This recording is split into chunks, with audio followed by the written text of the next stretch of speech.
नमस्कार दर्शक बंधु मु शिव प्रसाद टेच इन ओडिया चैनल को आपण मानक स्वागत। कौन रही आज पाणीपाग खबर आसतु से विषय जानिबा।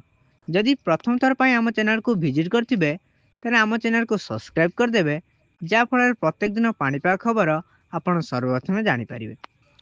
आज प्रबल वर्षा नहीं 11 जिला को येलो वार्निंग जारी करिछि आंचलिक पाणीपाग विभाग। बालेश्वर, भद्रक, जाजपुर, केन्द्रापड़ा, कटक, जगतसिंहपुर, पुरी, खोर्धा, नयागढ़, केउझर, मयूरभंज जिला को वार्निंग करिछि पाणीपाग विभाग। सारा राज्य रे घड़घड़ी बिजुली सह हालुका वर्षा हेबो। उत्तर उपकूल रे हेबो हालुका वर्षा। दक्षिण आभ्यंतरीण ओडिशा रे सक्रिय रहिछि अवपात। तेणु दुर्बल हेउछि अवपात। आगामी 12 घंटे सुदृश्य लघुचाप क्षेत्र परिणत हेबो।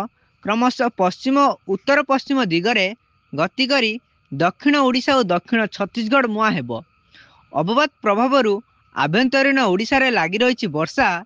आसंता 24 तारिख जाए प्रबल वर्षार आशंका रही।